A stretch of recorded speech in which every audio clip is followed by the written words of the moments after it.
আসসালামু আলাইকুম। সবাইকে শুভেচ্ছা জানিয়ে শুরু করছি চ্যানেল এস সংবাদ। আপনাদের সঙ্গে আছে আমি তৌহিদ শাকিল। ঢাকা বিশ্ববিদ্যালয়ের শিক্ষার্থীদের মধ্যে কোরআন বিতরণ করেছে আল কোরআন একাডেমি লন্ডন। রোববার ঢাকা বিশ্ববিদ্যালয়ের টিএসসি অডিটোরিয়ামে আয়োজিত অনুষ্ঠানে বিশ্ববিদ্যালয়ের 2023-24 সেশনের 1500 নবীন শিক্ষার্থীর মধ্যে কোরআন বিতরণ করে আল কোরআন একাডেমি লন্ডন। এ সময় নতুন শিক্ষার্থীদের 1500 কোরআন দিয়ে বরণ করে নেয় ঢাকা ইউনিভার্সিটি দাওয়া অ্যাসোসিয়েশন।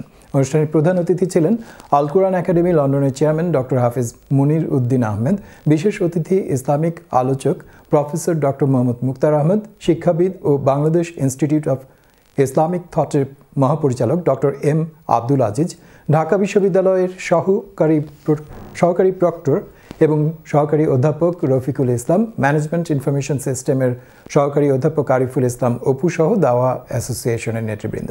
প্রধান অতিথির বক্তব্যে হাফিজ মুনির উদ্দিন আহমেদ বলেন, 13 বছরে পৃথিবীর 20টি ভাষায় কোরআনের অনুবাদ করেছে আল কোরআন একাডেমি। নবাগত ছাত্রছাত্রীদের কাছে কোরআন তুলে দিতে পেরে তিনি আনন্দ প্রকাশ করেন। পৃথিবীর মধ্যে হাজার হাজার কোরআন পড়ে আছে, কিন্তু মানুষদের হাতে যদি কোরআন পৌঁছানো না যায় তাহলে এই কোরআনের কপিগুলো কার কি কাজে লাগবে? আজ আমাদের হাতে পৃথিবীর 20টি কোরআনের অনুবাদ আছে। এই 20টি কোরআনের জন্য পৃথিবীর প্রায় 21 লক্ষ মানুষদের কাছে আমরা এই কোরআন আলহামদুলিল্লাহ গত কয়েক বছরে পৌঁছাতে পেরেছি।